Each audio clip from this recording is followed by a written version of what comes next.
बिस्मिल्लाहिर्रहमानिर्रहीम। अस्सलाम वालेकुम। मैं हुकरामत मुगल और मेरे साथ हैं सईद बलोच साहब, सीनियर जर्नलिस्ट हैं। सुप्रीम कोर्ट कवर करते हैं। सईद बलोच साहब, एक तो महमूद अचकज़ई साहब का बयान इस वक्त बहुत वायरल है और उसके अंदर जो खुफिया मैसेज है उसको डी कोड करते हैं तो यही है कि नए इलेक्शन होने चाहिए। दूसरी जानब राना सनाउल्लाह साहब कह रहे हैं कि 1.5 माह में 3 मरतबा वज़ीर आज़म हाथ जोड़ चुके हैं PTI के सामने कि आए हमारे साथ बैठ मुज़ाकरात करें। क्या माहौल बन रहा है? जो अली महान साहब का बयान हम देखते हैं आज वो, और इसके अलावा जो मौजूदा सियासी सूरत हाल है, एक मुलाकात भी हुई है सऊदी सफ़ीर की, कल होती है वज़ीर आज़म से, आज असद कैसर से, और इनको जोड़ा जा रहा है जैसे इमरान खान की रिहाई के लिए कुलाए अमल तैयार किया जा रहा है, कोई प्लेटफॉर्म आ रहा है। इमरान खान की रिहाई की सबसे बड़ी हम भी यही निशानी कहते थे कि जब तक नए इलेक्शंस की बात शुरू नहीं होती, हुकूमत या ताकतवर हल्के नए इलेक्शंस का वादा नहीं करते, उसका ऐलान नहीं करते, इमरान खान की रिहाई नहीं होगी। क्या निशानियां को वाज़ेह होना शुरू हुई? बहुत शुक्रिया करामत मुगल साहब। देखें, निशानियां तो सामने आ रही हैं, इसमें कोई दो राय नहीं है। और ये वो वाली राय नहीं है जब एहतजाज की कॉल आती है तो फिर रिहाई की बात है। देखिए उसका हम पहले ही डिस्क्लेमर। दूसरी बात यह है कि हमारी वीडियो के नीचे भी मैंने देखा है कि लोग आके कमेंट करते हैं जी कि एक बार फिर तहरीक का ऐलान किया गया तो इस तरह मुज़ाकरात का या इमरान खान की रिहाई की बात की जा रही है। अभी 1 जुलाई को जब पाकिस्तान तहरीक इंसाफ के चेयरमैन गौहर खान साहब सुप्रीम कोर्ट आए थे जुडिशल कमीशन इजलास में शिरकत के लिए, तो हमने वहाँ पर उनसे सवाल किया तो उन्होंने हमें कहा जी कि इमरान खान साहब अगस्त में मुमकिन तौर पर रिहा हो सकते हैं। इमरान खान भी ये कहते थे 2 साल मुझे इन्होंने जेल रखना, 2 साल। और दूसरी बात, आपको याद होगा गुज़श्ता साल गालबन 27 या 28 मार्च 2024 को इमरान खान साहब ने अडियाला जेल में खड़े होकर सबसे पहले अपनी रिहाई की तारीख इमरान खान साहब ने खुद दी थी, जब उन्होंने कहा था कि ये मुझे मजीद 4 से 5 महीने जेल में रखेंगे। यानी इमरान खान साहब की कैलकुलेशन के मुताबिक भी इमरान खान साहब को गुज़श्ता साल अगस्त या हद सितंबर 2024 में रिहा हो जाना चाहिए था। लेकिन फिर दरमियान में आपको पता है कि कुछ वेरिएबल्स तब्दील हो गए। इस्लामाबाद हाई कोर्ट के 5 जजेस का ख़त आ गया, उसकी वजह से इस्टेब्लिशमेंट शायद अना और ज़िद का उन्होंने मामला बनाया, 27वीं यानी तरमीम आ गई और इस तरह मुख्तलिफ चीज़ें बनती गईं। जस्टिस मंसूर अली शाह ने मखसूस नशिस्तों वाला फैसला दे दिया तो वो काउंटर करते करते चीज़ें शायद इतनी फैल गई कि अब वो इस इस्टेब्लिशमेंट से भी रायता समेटा नहीं जा रहा। बहरहाल अब मुज़ाकरात की संजीदगी के ऊपर पहले भी सवालात उठते रहे, हम भी सवाल उठाते रहे। अभी भी मैं ये समझता हूँ कि कुछ ऐसे ऐसे इक़दामात होने चाहिए थे मुज़ाकरात से पहले। कॉन्फिडेंस बिल्डिंग मेजर्स कह लें या कुछ भी आप उनको नाम दे सकते हैं, वो होने चाहिए थे। मिसाल के तौर पे जो अमरीकी सदर की और फील्ड मार्शल साहब की मुलाकात हुई वो हुई है 14 से 16 जून 2025 के दौरान। उसके बाद से अब तक तकरीबन कोई 10-15 एक दिन बनते हैं। तो इस दौरान हमने देखा है कि सुप्रीम कोर्ट ऑफ पाकिस्तान से पाकिस्तान तहरीक इंसाफ की मखसूस नशिस्तें छीन ली जाती हैं, जो 29 जून को फैसला आता है। तो चीज़ें अगर तब्दील होना होती तो फिर पहले भी तब्दील हो जानी चाहिए। तो इसलिए मैं कहता हूँ कि चीज़ों को परखे समझे। हमारी आवाम बहुत ज़्यादा सियानी है। आपके सामने हम मुख्तलिफ सिनेरियो रखते हैं कि ये चीज़ें इस वक्त सियासी मैदान में हलचल पैदा कर रही हैं, लेकिन इन जो मौजूदा इस वक्त मुज़ाकरात हो रहे हैं इसमें एक सबसे बड़ी तब्दीली है और वो तब्दीली ही इन मुज़ाकरात के संजीदा होने के हवाले से हमें सबसे बड़ी वो एक ज़मानत देती है। और वो अलामत क्या है? वो अलामत है सऊदी अरब का अब इन मुज़ाकरात में बराह रास्त उसकी एंट्री होना। ये अंदाजे लगाए जा रहे हैं। देखिए कल गुज़श्ता रोज़ देखिए वो बात आपकी ठीक है कि उसमें अंदाजे, लेकिन हमने ओपन नहीं हो सकता, ओपन हो नहीं सकता क्योंकि इस तरह के मुज़ाकरात कभी भी जब भी ये ओपन होंगे तो वो मुज़ाकरात नहीं रहते, वो फिर मीडिया के ऊपर एक वो गेम बन जाती है जिसकी वजह से वो मुज़ाकरात सबूताज हो जाते हैं। इससे पहले हमने 2013-14 में देखा जब तालिबान के साथ मुस्लिम लीग नून हुकूमत में मुज़ाकरात शुरू हुए थे तो अंदर बात ख़त्म नहीं होती थी, बाहर आकर मीडिया के ऊपर वो सारी बातें बता दी जाती थी, जिसकी वजह से फिर प्रोफेसर इब्राहिम साहब, मौलाना समीउल हक साहब और मेजर रिटायर्ड आमिर जैसे लोग एक एक करके वो मुज़ाकरात से साइड पे होना शुरू हो गया कि ये सिर्फ मीडिया के ऊपर एक वो खेल खेला जा रहा है अपने अपने बयानिए के लिए, लेकिन इसमें कोई संजीदगी ज़ाहिर नहीं की जा रही। तो इसलिए संजीदगी हमें ये इस चीज़ से मिलती है कि सऊदी अरब का इस सारे अमल में आना, गुज़श्ता रोज़ वज़ीर आज़म साहब से मुलाकात करना और आज असद कैसर साहब के साथ मुलाकात होना, ये कोई मामूली पेशरफ्त हम इसको नहीं कह सकते। हमें ये भी पता है कि अमरीकी सदर डोनाल्ड ट्रंप दुनिया में अपने बहुत सारे मामलात जो ख़ास तौर पर मशरक़ वस्ता के हवाले से हों या पाकिस्तान जैसे ममालिक के साथ कुछ चीज़ों को तय करना हो तो अमूमी तौर पर सऊदी अरब या मोहम्मद बिन सलमान साहब के ज़रिए वो चीज़ें तय करने की कोशिश की जाती है।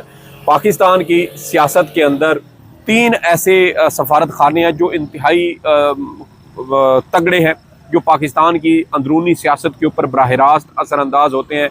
उनमें एक आपका अमेरिका का सफारत खाना, दूसरा आपकी बरतानिया का, और तीसरा आपका सऊदी अरब का। ये 3 सफारत खाने बराह रास्त आपकी अंदरूनी सियासत पर असरअंदाज होते हैं। इनके इक़दामात, इनकी हिदायत, इनके मुतालबात या इनकी गुजारिशात हमारी अंदरूनी सियासत को तब्दील करने की वजह बनते हैं।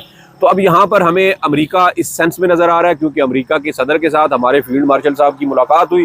उस मुलाकात से अभी भी टुकड़ों में इंफॉर्मेशन हमारे सामने आ रही है, सारी तफसीलात अभी सामने नहीं आई, लेकिन कुछ चीज़ें ऐसी हुई हैं जिसकी वजह से अचानक हमें पाकिस्तान के अंदर एक तब्दीली होती दिखाई देती है।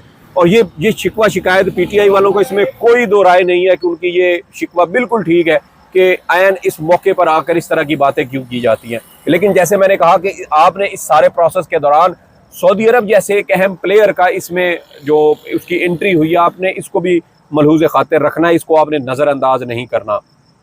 तो सऊदी अरब की जानिब से असद कैसर साहब को यकीनन कोई पैगाम दिया गया होगा, और वज़ीर आज़म साहब के साथ उसकी खबर जारी होना या तस्वीर जारी होना अपनी जगह पे मानी रखती है। और देखें कि इस वक्त सऊदी अरब के साथ आपके कोई ऐसे मामलात नहीं चल रहे जहाँ पर असद कैसर साहब का अचानक जाना, मुलाकात करना और फिर उसकी तस्वीर जारी करना। और जो एलामिया आया वो तो आपको पता है कि मीडिया का पेट भरने के लिए इस तरह की खबर जारी की जाती है, क्योंकि आपने मीडिया को भी तो कुछ बताना है कि मुलाकात कुछ हुई है। तो मीडिया का पेट भरने के लिए एक खबर जारी कर दी गई है, एक होम्योपैथिक सी, लेकिन इसके पस पर्दा क्या मामलात हैं वो भी मेरे ख्याल में अगले चंद रोज़ के अंदर अंदर या अगले चंद घंटों में मुमकिन तौर पे हमारे सामने आ जाएंगे। लेकिन जैसा मैंने कहा कि आपने इस सारे अमल के दौरान सिर्फ ये देखना है कि अब मुज़ाकरात में शमूलियत कौन कौन इख्तियार कर रहा है। UAE के हवाले से भी इतलात सामने आ रही हैं कि सऊदी अरब, और वैसे भी जहाँ पर सऊदी अरब होता है वहाँ पर UAE साथ होता है। ये यूँ समझ ले कि सऊदी अरब UAE का बगल बच्चा है, जो हर मौके पर हर अहम जो सूरत हाल होती है उसके अंदर सऊदी अरब के साथ खड़ा दिखाई देता है। तो ये मेरी नज़र में एक बहुत बड़ी पेशरफ्त है। सियासी हलकों के अंदर इस मुलाकात को इंतहाई अहमियत का हामिल करार दिया जा रहा है, बल्कि यूँ कहा जाए कि सियासी हलकों में एक बड़ी खलबली मच चुकी है, तो ये भी गलत नहीं होगा। अब इन मुज़ाकरात का कोई नतीजा निकलता है या नहीं निकलता, ये एक अलग बहस है। वो कामयाब होते हैं या नहीं होते, ये एक अलग बहस है। क्या इमरान खान साहब नवाज शरीफ साहब की तरह फौरी तौर पर जेल से बाहर निकलना चाहते हैं? नहीं। क्या इमरान खान साहब जेल को कबूल कर चुके हैं या नहीं? बिल्कुल कबूल कर चुके हैं। तो नवाज शरीफ साहब के मामले में फौरी तौर पर सऊदी मुदाखलत का फ़ायदा ये हुआ था कि उनके परवेज़ मुशर्रफ के साथ मामलात तय हुए, और उन्होंने जो परवेज़ मुशर्रफ ने उन पर दस्तखत करवाने थे वो करवाए, और नवाज शरीफ साहब अपने कोई 100 के करीब बैग उठाकर तो इस मुल्क से वो जद्दे चले गए। लेकिन यहाँ जो इमरान खान साहब वाला मामला है, यहाँ पर सूरत हाल थोड़ी मुख्तलिफ है। इमरान खान साहब जेल से बाहर आना नहीं चाहते, वो आना चाहते हैं, इस सूरत में आना चाहते हैं कि उनकी जो उनका मैंडेट छीना गया, जैसे उनके खिलाफ जाली मुकदमात बनाए गए, ये तमाम मुकदमात ख़त्म हों, उनके कारकुनान की रिहाई हो, उनके सियासी कुलीग्स जो उनकी पार्टी से वाबस्ता सियासी रहनुमा हैं उनकी रिहाई हो, और उसके साथ साथ इमरान खान के मुकदमात ख़त्म किए जाएँ, और मुकदमात ख़त्म करने के अलावा इमरान खान का जो मैंडेट चोरी किया गया है वो मैंडेट उनको वापस किया जाए। तो ये मुतालबात तो इमरान खान साहब की जानिब से। अब इस्टेब्लिशमेंट इस हवाले से या हुकूमत जो मुतालबात मांगती है वो भी बड़ी अहमियत की हामिल चीज़ें हैं। जैसे इमरान खान को कहा गया कि आप हुकूमत के ख़िलाफ़ बयानबाजी नहीं करेंगे, आप चंद माह के लिए या 2, शुरू में तो कहा गया कि 3 साल के लिए आप खामोशी इख्तियार करेंगे, हुकूमत को डिस्टेबलाइज करने की आप कोशिश नहीं करेंगे, इवन कि आप अपनी पार्टी की अंदरूनी सियासत के हवाले से भी कोई हतमी फैसला साजी करने का इख्तियार नहीं रखते होंगे। तो ये वो चीज़ें हैं जो इमरान खान ने नहीं मानी। फिर सबसे बड़ी बात कि जो मौजूदा सेटअप चल रहा है आप इसको चलने देंगे, आप इसको कबूल कर लें, जो पीछे रह गया वो ख़त्म, आगे चलें, जो होगा वो देखा जाएगा। आज सलमान अकरम राजा साहब का भी इसी तरह का एक वीडियो क्लिप उनका भी वो एक बयान सामने आया कि हमें कहा जाता है कि जो माजी में हो चुका उसे भूल जाओ, और जो चीज़ें आपसे ले ली गई हैं उनको भी भूल जाएं, यानी कि आम इंतखाबात 2024 के फार्म 47 वाले नताइज को तस्लीम कर लें, जो खिलाफ वर्जियाँ इंसानी हकूक़ की हुई उस पर खामोशी इख्तियार कर लें, जिसने जो जुल्म ज़्यादती की है उनको सबको एक तरह से दरगुजर कर दें, माफ़ कर दें, और इसको आगे लेकर चलें तो आपके साथ कुछ बेहतरी हो सकती है। तो वो सलमान अकरम राजा जैसा बंदा अगर इन चीज़ों पर कहे कि हम किसी सूरत ये बात नहीं मानेंगे, बल्कि हमारा जो हक छीना गया वो हक हम लिए बगैर, वो बात ये लीमा खान ने की है कि अभी भी मामलात वहीं खड़े हैं कि 9 मई पर माफ़ी मांगे। जी जी, बार बार माफी इमरान मांगे। खान को यही कहा जी, जा रहा जी, है जी, जी। कि माफी मांगे तो आगे जाएं। आप देखें जमानतें मनसूख कर दी। सीसीटीवी फुटेज का मुतालबा ना करें। फिर ये कहा गया कि जो 9 मई के मुल्जमान है या जो असल किरदार हैं उनके खिलाफ कार्रवाई करने का मुतालबा ना करें। तो ये कुछ शराइत हैं जो इमरान खान ने ऐसा कभी कुछ नहीं कहा, कुछ नहीं कहा। सबूत सामने लाएं, जी, वो कहते हैं कि अगर हमारे लोग मुलविस हैं हम तो आप खुद उनके खिलाफ सजा कार्रवाई देंगे, करें। आप जी, जी, सजा दें, सबूत लाएं। सबूत लाएं। तो देखिए ये वो चीजें हैं जो यहाँ पर रुकावटें। इसलिए मैंने कहा कि नवाज शरीफ साहब के जो मुज़ाकरात थे वो तो फौरी तौर पे कामयाब इस वजह से हो गया उनके बारे क्योंकि में तो वो लतीफ़ा ठीक है ना, उनके सामने 2 ऑप्शन भी रखे जाएं और पहला बताया जाए कि हाँ जहाज तैयार है, तो वो दूसरा ऑप्शन नहीं सुनते थे, ऑप्शन जहाज नहीं में जाके बैठे होते। बैठे होते हैं। तो इसलिए इमरान खान साहब की नवाज शरीफ साहब जैसी मजबूरी है नहीं। तो इसलिए ये डिपेंड करता है इमरान खान साहब के ऊपर कि वो इस सारे प्रोसेस में कैसे रिएक्ट करते हैं। अभी जैसा कि असद कैसर साहब की अगर सऊदी सफ़ीर के साथ मुलाकात हुई और उसमें पैगाम रसानी अगर की गई है, तो अब ये इमरान खान साहब के साथ मुलाकातें होंगी, पसे पर्दा होंगी, खुफिया मुलाकातें होंगी। इन खुफिया मुलाकातों में क्या पैगाम दिया जाता है, इमरान खान साहब के सामने मेज़ पर क्या ऑप्शन रखे जाते हैं, उनमें इमरान खान साहब के लिए कोई चीज़ काबिल कबूल है नहीं उनके है। लिए ऑप्शन वो तो सबसे बड़ा ये है कि नए इलेक्शन करवाएं, देखिए अभी नए इलेक्शन वाली Fair बात and- आपकी बिल्कुल ठीक है। Fair and free. बिल्कुल फेयर एंड फ्री इलेक्शन हो सकते हैं, बिल्कुल हो सकता है, इसमें कोई दो राय नहीं है। और इमरान खान साहब ये मुतालबा भी कर सकते हैं कि ठीक है जी, अगर मौजूदा हालात में आप हमारे मैंडेट वापस नहीं करते तो कम अज़ कम ये करें कि आप इलेक्शन की गारंटी दे दें, सऊदी अरब इसमें गारंटर बन जाए और सऊदी अरब कहे जी कि ठीक है हम इस टाइम के बाद मुल्क के अंदर 2 महीने 3 महीने 5 महीने 6 महीने के बाद पाकिस्तान में नए इंतखाबात हो जाएंगे, वो आज़ादाना शफाफ और मुनसिफाना होंगे। सऊदी अरब इस बात की गारंटी देगा, हमारी इस्टेब्लिशमेंट हसास इदारे आम इंतखाबात के अंदर मदाखलत नहीं करेंगे, वफाकी हुकूमत सियासी जमातें अपना असर व रसूख इस्तेमाल नहीं करेंगी, तो फिर ठीक है शायद इमरान खान साहब इस मामले इस बात के ऊपर, इस नुक्ते के ऊपर भी इत्तेफाक कर लें। बसूरत दीगर इमरान खान साहब का मुझे नहीं लगता कि वो अपने मुतालबात से पीछे हटेंगे। उसकी बुनियादी वजह यह है कि इमरान खान साहब अगर पीछे हटना भी चाहें तो जो जुल्म जबर और ज्यादती पीटीआई कारकुनान के साथ हो चुकी है, वो पार्टी भी अगर माफ कर दे तो कारकुनान नहीं करेंगे। 7 लोग जेल के अंदर हेपेटाइटिस, जी जी जी, और उसके बाद उनकी डेथ होती है। आज फिर खदीजा शाह जो है वो कैंप लगाए हैं, स्क्रीनिंग करें कि इनके साथ हो क्या रहा है। तो देखिए ना कि महज इत्तेफाक तो नहीं कि 7 लोग हेपेटाइटिस का शिकार हो और 7 की डेथ हुई हो, तो ये बहुत संगीन और खौफनाक सूरत हाल है। तो इसलिए मैं कह रहा हूँ कि इमरान खान साहब के चीज़ों को मानना या तस्लीम करना इतना मायने नहीं रखता जितना अब उनकी पार्टी के कारकुनों और उनके हामियों का इस सारे प्रोसेस के अंदर मानना या माफ़ करना मायने रखता है। तो इसलिए कुछ चीज़ें इमरान खान साहब के कंट्रोल में है, कुछ पार्टी के कंट्रोल में, और कुछ चीज़ें इमरान खान साहब और पार्टी दोनों के कंट्रोल में नहीं है, वो सिर्फ पार्टी के कारकुनान, हामियों, वोटर और सपोर्टर के कंट्रोल में है। तो लेट्स सी के क्या इसमें नतीजा निकलता है। और जैसा मैंने कहा कि ये सारा प्रोसेस इस तहरीक को डैमेज करने के या उसको रोकने के लिए या उसको गैर मौसर करने के लिए भी हो सकता है। इसमें एक और बेहतर ऑप्शन पीटीआई क्या इस्तेमाल कर सकती है, वो ये कर सकती है कि आप अपनी तहरीक का दबाव जारी रखें। आप प्रोसेस मुज़ाकरात चल रहे हैं, आप अलामती तौर पर ही सही लेकिन पूरे मुल्क के अंदर आप अपने एहतजाज शुरू कर दें, एहतजाज करें, पुरअमन एहतजाज करें, अपना एहतजाज रिकॉर्ड करवाएं, इमरान खान साहब की रिहाई का मुतालबा करें, उनके मुकदमात के बरवक्त समाअत के लिए मुकर्रर करने का मुतालबा करें। तो ये चीज़ें मेरे ख्याल में इसको बेहतर अंदाज में इस्तेमाल भी किया जा सकता है, बजाय इसके कि पीटीआई मुकम्मल तौर पर बैक फुट पे चली जाए और अपना एहतजाज जो उन्होंने अब इमरान खान साहब ने तहरीक की एक तारीख दे दी है, तो उस पर बजाय इसके कि आप बिल्कुल पीछे हट के बैठ जाएं, तो आप दबाव बरकरार रखें और दबाव बरकरार रखते हुए कहें जी ठीक है। अभी वैसे गुज़श्ता रोज़ का बयान था, गालबन सलमान अकरम राजा साहब का था या किस कदम मुझे ज़हन से वो निकल गया, उनका यही प्रोसेस था। उन्होंने कहा था कि मुज़ाकरात और एहतजाज अब दोनों साथ साथ चलेंगे। कुरैशी साहब ने कहा था ना, मुज़ाहमत और ये मुज़ाकरात एक साथ। तो जब देखें वाइस कप्तान साहब ने बड़ी खूबसूरत तजवीज़ आपको दे दी है, तो मेरे ख्याल में फिर पीछे कोई चीज़ रहती नहीं है। तो अब जो महमूद अचकज़ई सब तजवीज़ दे रहे हैं उसका क्या करना है, ग्रैंड अलायंस का हिस्सा है।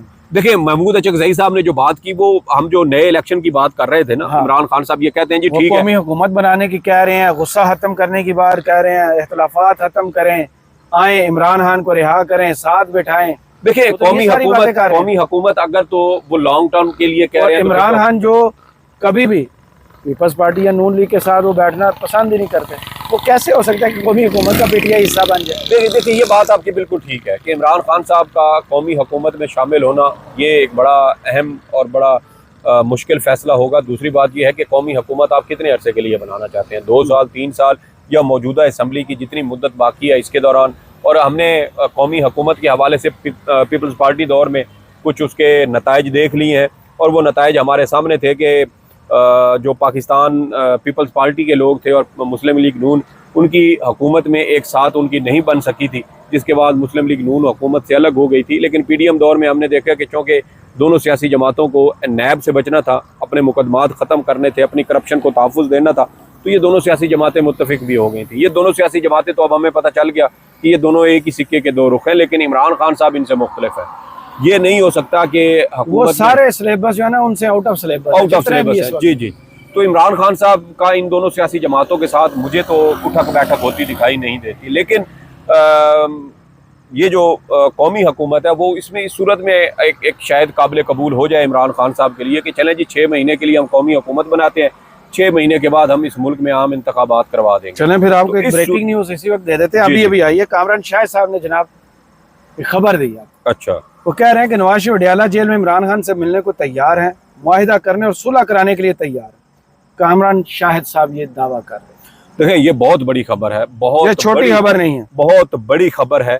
देखिए कहीं ना कहीं नवाज शरीफ साहब को, उनकी जमात को ये एहसास तो होगा ना कि 3 साल देखे पाकिस्तान तहरीक इंसाफ ने जितना जुल्म था बर्दाश्त कर लिया, वो आदी हो चुके हैं। अब आप तैयार हैं कि आपके साथ क्या हो? आपके साथ क्या वो एक हमारे दोस्त हैं, वो लतीफ़ा सुनाते थे कि एक पहलवान के ना सीने पर एक बंदा चढ़ के बैठा हुआ था और मारे जा रहा था और साथ रोए भी जा रहा था। तो किसी ने पूछा तू कुट्टी जा रहा है, मारी जा रहे हैं, सीने पे बैठा था, रोंदा क्यों? उसने कहा रो इसलिए रहा हूँ कि जब ये उठ के मारेगा तो मेरे साथ क्या होगा। तो अब वो टाइम आ गया। हम शुरू दिन से यही कहते थे कि जो जुल्म जबर मुस्लिम लीग नून पीपल्स पार्टी कर रहे हैं, ये चीज़ जहन में रखें कि पाकिस्तान में चुटकी बजती है, पॉलिसी चेंज हो जाती है, जो हुकूमत में होते हैं वो जेलों में चले जाते हैं, जो जेलों में होते हैं वो हुकूमत में आ जाते हैं। हमने इमरान खान साहब के साथ जो कुछ हुआ 9 अप्रैल और 10 अप्रैल की रात, वो हम अपनी आंखों से देख चुके हैं। वैसे वो मंजर क्या होगा 10 अप्रैल को आप देखिए कि 10 अप्रैल को इस पे जो शहबाज शरीफ साहब है उन पर फर्द जुर्म आयद होना थी, और जिस रोज उन पर फर्द जुर्म आयद होना थी उस रोज उन्होंने वजीर आजम की शेरवानी पहन ली थी। तो ये बहुत बड़ी खबर है। अगर तो ये खबर दुरुस्त है, ब्रेक थ्रू हो रहा है, इतना बड़ा दावा कर रहे हैं और आपको पता है किन के वो करीब हैं। देखिए बाज़ औक़ात ना वो क्या बहुत करीब है। नहीं वो आपकी बात ठीक है, हुए हैं। आपकी बात ठीक है, सहाफी नहीं है, आपको पता है ना, ये फ्लूका भी हो सकता है। मैं इस चीज को ये पहले भी 1-2 दफा ऑप्शन आ चुका है ना कि नवाज शरीफ साहब तो चल कर जाने को तैयार है। देखिए तो नून लीग भी कह चुकी, देखिए नून लीग कहती थी, लेकिन अगला बंदा मिलता नहीं। राना सनाउल्लाह साहब कहते थे कि नवाज शरीफ जाने को तैयार है, लेकिन अगर इमरान खान मौजूदा सिस्टम को कबूल करें और इसको तस्लीम करने की, इसको ना गिराने की हमें यकीन दहानी करवा दें, तो फिर फायदा क्या है इमरान खान साहब का हिसाब में। सही तो इसलिए एक बड़ी पेशरफ्त बहरहाल एक तजवीज़ आ चुकी है। इसलिए मैं कह रहा हूँ कि सऊदी अरब का इसमें आना ये एक बड़ी संजीदगी का मज़र है। लेट्स सी कि इसमें क्या आउटकम आती है, क्या नताइज निकलते हैं। जो भी इंशाल्लाह इस हवाले से अहम तरीन डेवलपमेंट्स होंगी वो भी आपके साथ शेयर करते रहेंगे। देखते हैं कि नवाज शरीफ साहब कब पैदल चलकर खुद कैसे जाते हैं इमरान खान साहब के बाद, और वहाँ से नतीजा हमें पता है। इमरान खान ने नो एंट्री का बोर्ड तो लगाया हुआ है। फिलहाल मुझे और सईद बलोच साहब के स्टूडियो से इजाज़त दीजिए। अपनी दुआ में याद रखिएगा और कमेंट्स बॉक्स में ज़रूर बताइएगा ये वीडियो आपको कैसी लगी। अल्लाह।